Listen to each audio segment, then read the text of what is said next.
No ar, programa Vereda Literária, conversando hoje com os escritores, professores e pesquisadores Eneida Maria de Souza, Marcelo Dolabella e Sabrina Sedelmayer.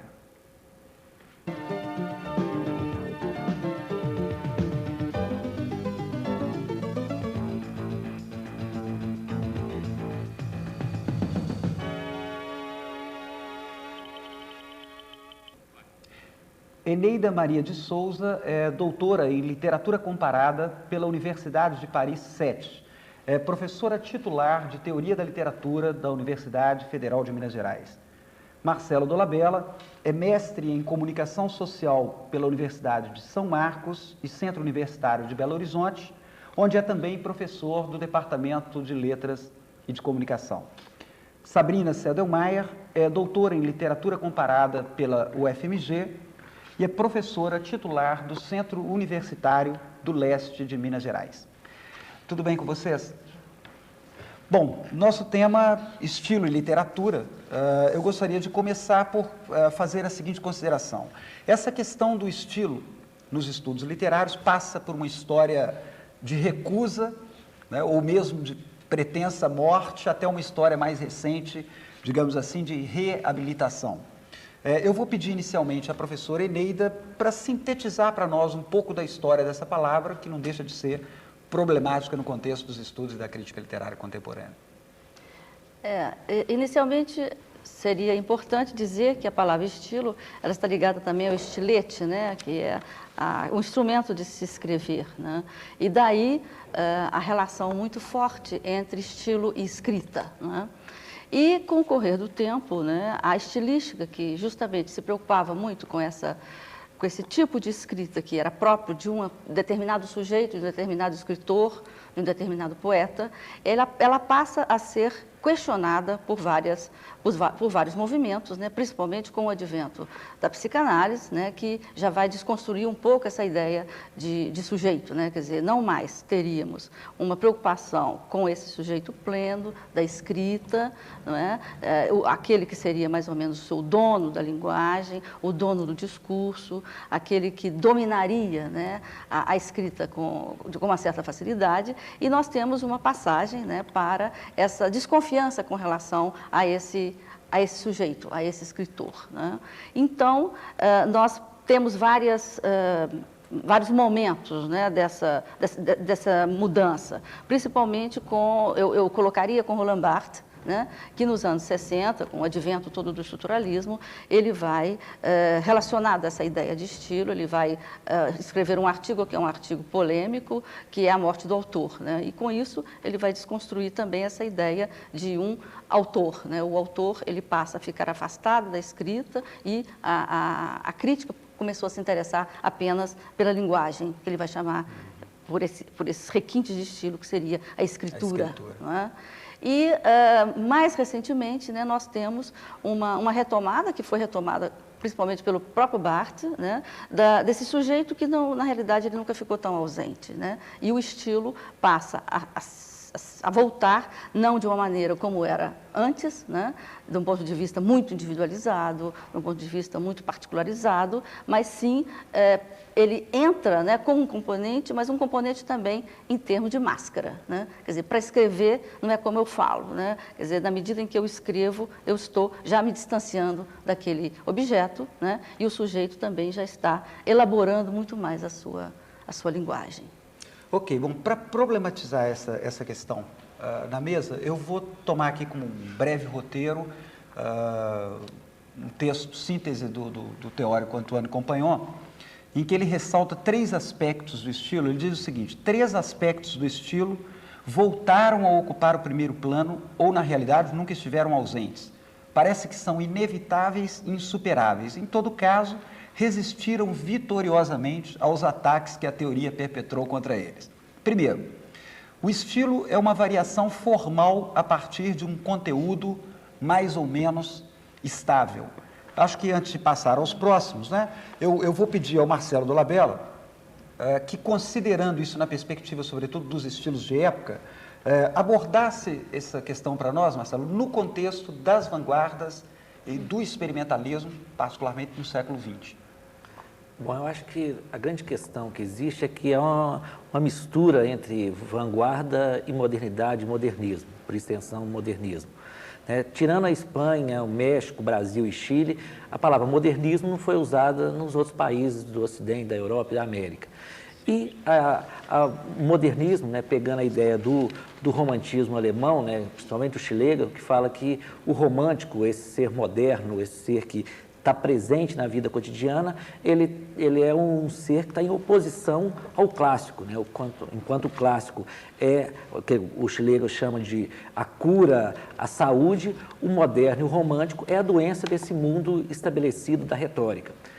Esse homem moderno, esse homem da modernidade, por extensão do modernismo, no caso do Brasil, ele ainda é um homem dentro de um eixo, vamos dizer assim, histórico. Ele está em oposição à questão das retóricas clássicas. Já a questão da vanguarda, ela dialoga diretamente já a partir desse homem moderno. Quanto o modernismo e a modernidade tenta instaurar um novo tempo, a partir dessa destruição, dessa ruptura com esse passado, a vanguarda tenta fazer uma ruptura dentro dessa própria fratura que a modernidade traz para o homem.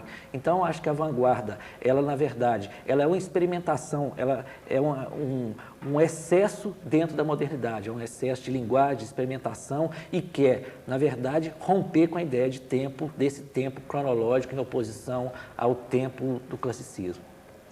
Sabrina, nessa perspectiva ainda do coletivo, como é que você abordaria essa questão? Eu acho, primeiramente, a gente tem que contextualizar.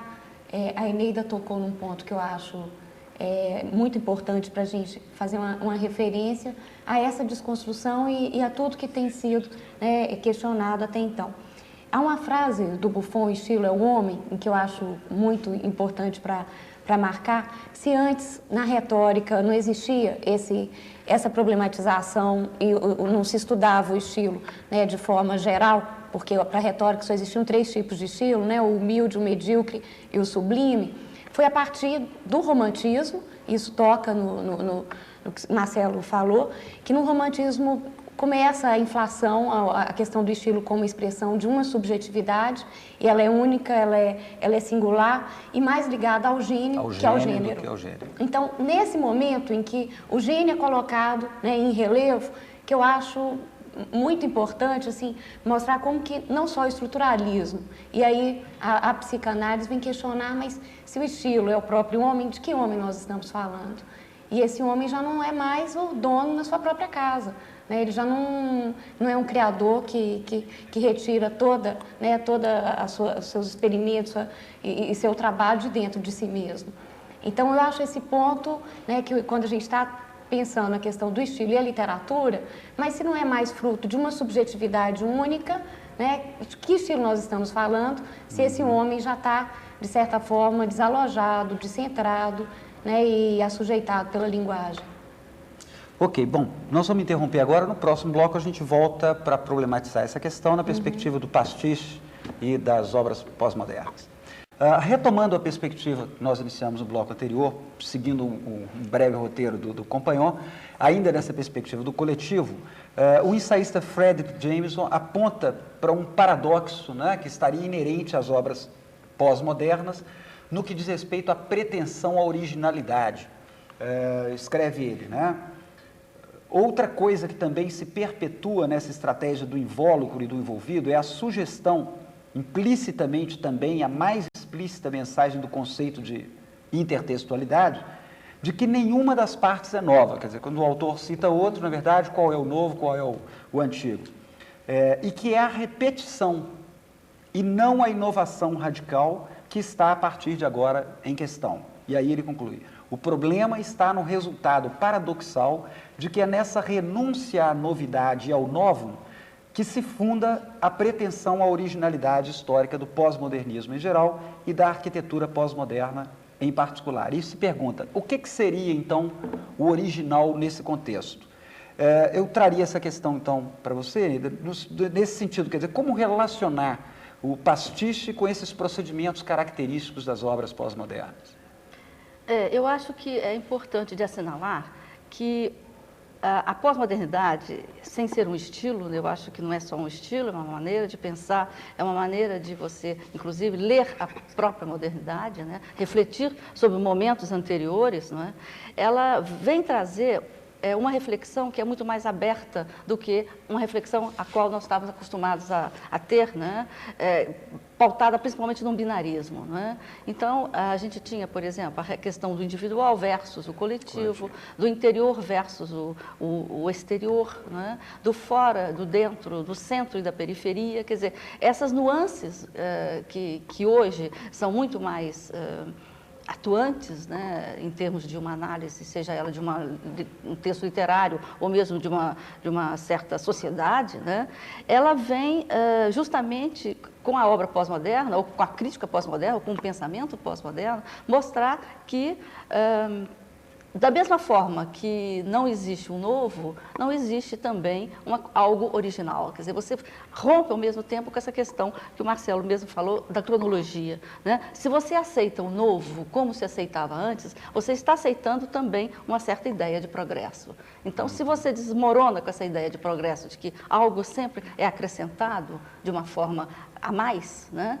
Você está, ao mesmo tempo, continuando com essa ideia de que você tem um antes e você tem um depois. Né? Então, é por isso que o novo, hoje, ele é lido, não no sentido de que você está fazendo algo totalmente diferente do que foi feito antes. Porque, na realidade, a arte, ela é sempre um revival, ela é sempre uma retomada. Quer dizer, e não é só a arte, quer dizer, todo pensamento, toda teoria, né? Toda construção de alguma coisa, ela não nasce do nada. Então, você acreditar no novo, puro e simplesmente, é você acreditar que antes você faz tábula rasa de tudo. Né? Então, com isso, a questão do pastiche vem justamente falar ao lado de, né? Escrever ao lado de, sem aquela preocupação que se tinha de primazia, né? Mas é um falar também como o outro falava, né? No caso de você pode pastichar o próprio estilo, a própria maneira de escrever do escritor, né? Sem que você esteja apenas copiando. Pois né? isso eu gostaria que você complementasse na perspectiva de é comum, em alguns casos, as pessoas interpretarem isso como nostalgia, esse retorno ao passado como nostalgia. Eu gostaria que você desfizesse essa dúvida, né? Eu acho que é nostálgico, é aquele que é conservador, né? Eu sou uma pessoa completamente contra a nostalgia. Eu acho que, eu fiz até recentemente um artigo para uma revista, chama-se Babel, sobre poesia, em que eu trabalho com essa questão da nostalgia do cânone. Quer dizer, quem tem nostalgia é quem acredita realmente que o passado era bom e que o presente é sempre falho, né? E que o futuro a gente não sabe o que vai ter. Né? Eu acho que o importante é você nunca achar que o passado foi ruim ou que o passado foi bom e nem que o presente é melhor do que o passado. Né? Por isso que o pastiche, ele vem ao lado da paródia, né? Que a paródia justamente queria romper, né? Com a arte do passado, por exemplo, né? E dialogar com essa arte de uma forma mais, em termos de ruptura, né? E o pastiche não, ele mostra esse paradoxo, né? Ao qual o James se refere, mas é um paradoxo que tem uma tensão, né? E, ao mesmo tempo, ele não se iguala. Né? Não existe como se diz, uma estética do vale tudo ou uma estética da ausência de tensão na pós-modernidade. Eu acho que essa interpretação também devia ser um pouco retomada. Né? Ok, Marcelo, para problematizar isso na perspectiva ainda das vanguardas experimentalistas, de modernismo, vanguarda e pós-modernismo, eu lanço 2 questões ou 3 questões encadeadas para você. Eles se opõem substancialmente em termos de questões relacionadas a estilos. Se opõem, como designar essas características, né? E aí a pergunta, acho que mais orientada para uma questão didático-pedagógica, a gente pode assinalar procedimentos claramente perceptíveis, né, que diferenciam essas obras?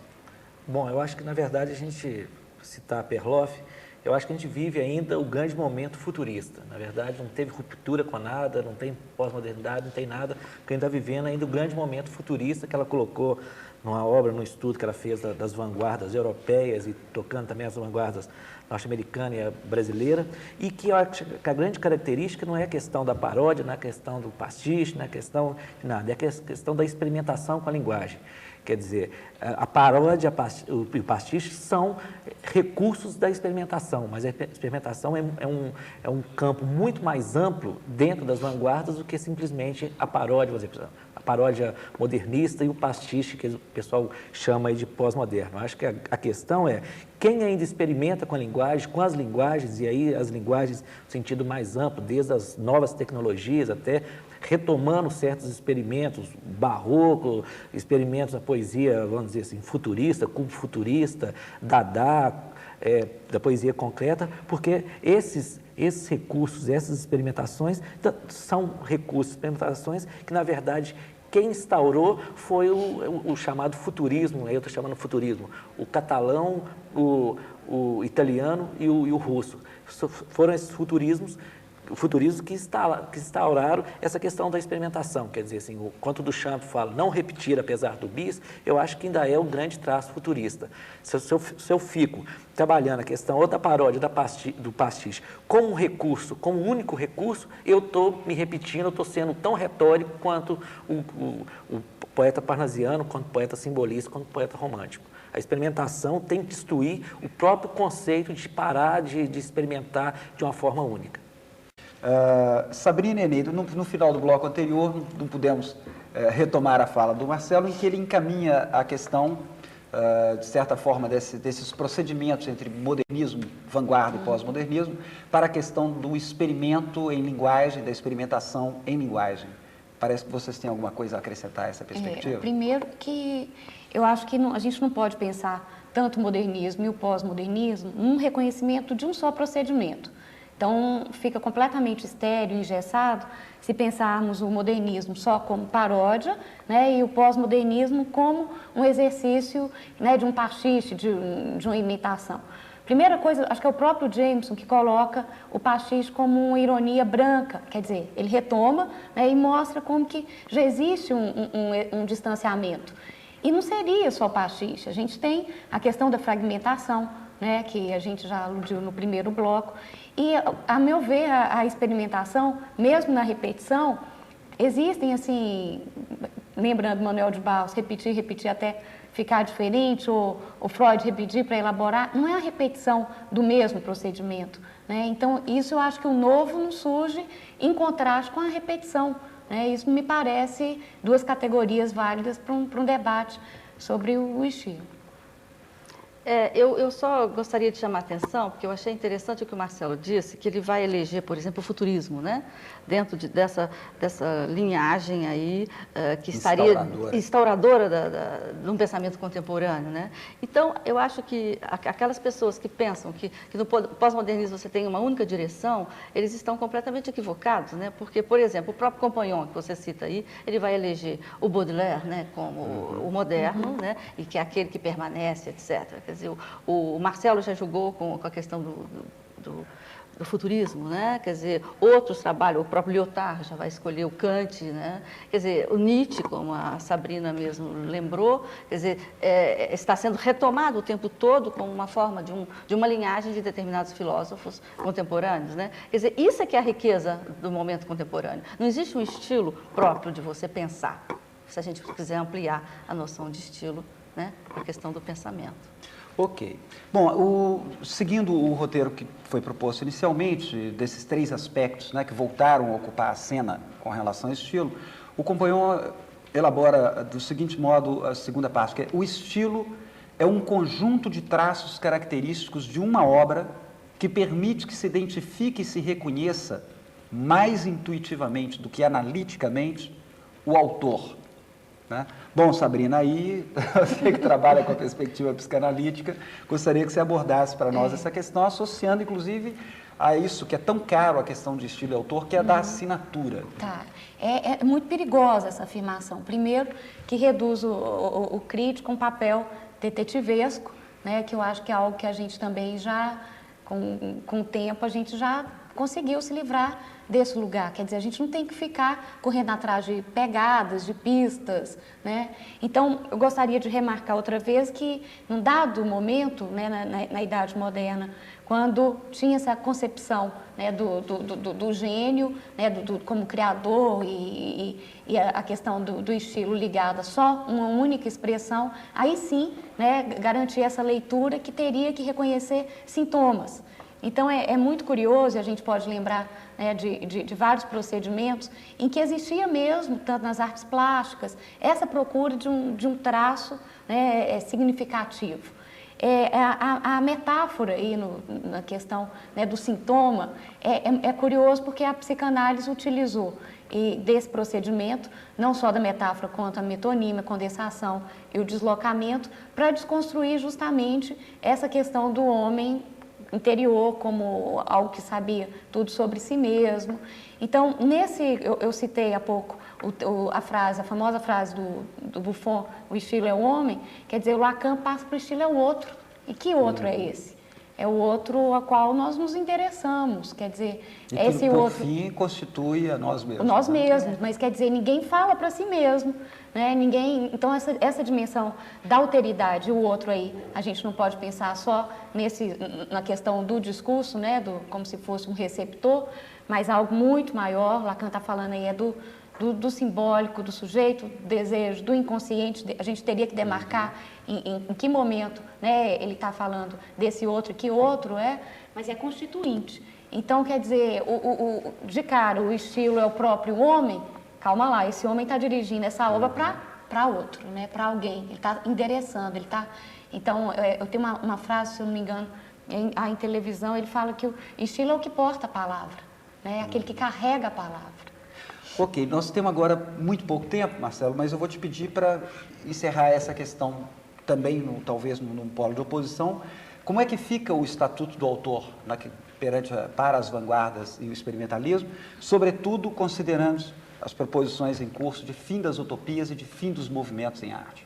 Bom, eu acho que eu concordo com um teórico inglês, o Stuart Home, que diz que a experimentação só é um incômodo para quem tenta manter as coisas como estão. Eu acho que quem fala que teve fim é porque acha que já tá bom do jeito que está. Eu acho que não, acho que a coisa está uma porcaria ainda, precisa experimentar muito com a linguagem, e é na experimentação que se funda esse atrito que se fala aí, essa construção do outro e esse antinihilismo que o Dada propõe. Na verdade, quando a gente transforma tudo em nada, joga de novo, limpa a tela outra vez, é para voltar um diálogo das experimentações. Eu acho que a grande função ainda dessas vanguardas, principalmente do futurismo, que a gente está seguindo até hoje, que a gente está batendo nele, é a questão de criar matrizes, não para fundar retóricas, mas para matrizes para discutir diretamente com matriz. Então, pegando o Mário de Andrade, seria inconcebível se o Mário de Andrade fizesse um segundo Macunaíma. Quer dizer, a modernidade pede um alto grau de redundância, quando na verdade a gente tem que buscar um alto grau de experimentação e de informação. A cada dia não fazer um segundo Macunaíma, a cada dia não fazer um segundo, a segunda fonte do Marcel Duchamp, a cada dia sempre buscar experimentação para inventar novos procedimentos de relacionamento. Né? Ok, bom, nós temos brevíssimo tempo para encerrar, Eneida. Eu gostaria que você fizesse esse encerramento para nós. Decorre de toda essa problemática que nós levantamos aqui, uma verdadeira paranoia no que diz respeito ao ensino da literatura. Eu penso no professor que está na escola com seus alunos e que fica entre essa teorização da problemática do estilo e os recursos didáticos pedagógicos que ele dispõe, os livros didáticos, os manuais que preceituam até como norma a questão dos estilos de... Eu daria não é bem um conselho, mas conselho ninguém dá, né? Mas eu diria que hoje, né, a gente tem que se afastar um pouquinho dessa fixação apenas com a literatura e pegar, por exemplo, os alunos, principalmente os alunos de segundo grau, o exemplo da ciência, né, o exemplo, por exemplo, da genética hoje, né? Quer dizer, se você fosse explicar para ele, olha, nós estamos realmente nesse redemoinho de estilos, nesse redemoinho de tendências, né, na contemporaneidade, vamos lembrar dos quadros do Andy Warhol, né, em que ele colocava o quê? Através da fotografia, né, ele reproduzia várias figuras, né, por exemplo, reproduziu a Marilyn, reproduziu a a Mona Lisa, né? E com isso, a Jacqueline Kennedy, né, que são ícones, né, da mídia, né, nos anos 60, e recentemente nós vimos o quê? A reprodução através da Dolly, né? Quer dizer, isso para a literatura, isso para a arte é uma maravilha, né? Porque nós já trabalhamos com essa virtualidade há muito tempo e com esse pastiche, quer dizer, o que é a Dolly? Na realidade, é o pastiche, né, de um outro animal, né? Então, eu acho que as coisas ficam muito mais claras se você amplia o horizonte através de uma discussão mais cultural. Eneida Maria de Souza, Marcelo Dolabella, Sabrina Sedelmaier, Vereda Literária agradece a entrevista de vocês e deseja ainda mais sucesso para os seus trabalhos. Muito obrigado. Contamos com você aqui no nosso próximo programa. Boa leitura e muito obrigado.